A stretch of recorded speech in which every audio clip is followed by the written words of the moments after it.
ക്യൂട്ടായിട്ടുള്ളൊരു flower bouquet ഉണ്ടാക്കിയെടുത്താലോ? അതിന് വേണ്ടിയിട്ട് ഞാനിവിടെ ഒരു പൈപ്പ് ക്ലീനർ എടുക്കുന്നുണ്ട്.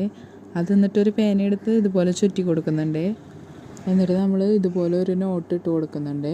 ഇതിൽ ചെയ്യുന്ന പോലെ തന്നെ ഒരു നോട്ട് ഇട്ടിട്ട് ജസ്റ്റ് അതൊന്ന് ടൈറ്റാക്കാൻ വേണ്ടിയിട്ട് ഒന്ന് പിരിച്ചു കൊടുക്കാം കേട്ടോ.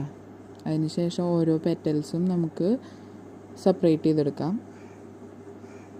ഇങ്ങനെ സെപ്പറേറ്റ് ചെയ്തതിന് ശേഷം അതിൻ്റെ എൻഡ് ഭാഗം ഒന്നിങ്ങനെ പ്രസ് ചെയ്ത് കൊടുത്തിട്ട് ഒന്നിങ്ങനെ പൊന്തിച്ച് കൊടുക്കുക. അപ്പോൾ നമുക്ക് ക്യൂട്ടായിട്ടുള്ള ഒരു ഫ്ലവർ തന്നെ ഇവിടെ ചെയ്യാൻ പറ്റുന്നതാണ്.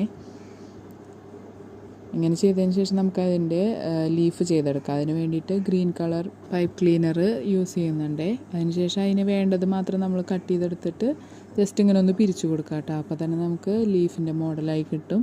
അത് കഴിഞ്ഞ് നമുക്ക് ഈ പൂവിൻ്റെ സെൻറ്ററിലായിട്ടൊരു പേള് കൂടി ഒട്ടിച്ചു കൊടുക്കാം കേട്ടോ. ഞാൻ സാധാ ഫെവിക്കോൾ തന്നെയാണ് യൂസ് ചെയ്യുന്നത്. നല്ലപോലെ ഒട്ടിയിരിക്കുന്നുണ്ട് കേട്ടോ. അങ്ങനെ ഒരു 3 പൂവ് ഞാൻ ഇവിടെ ഉണ്ടാക്കിയെടുത്തിട്ടുണ്ട്.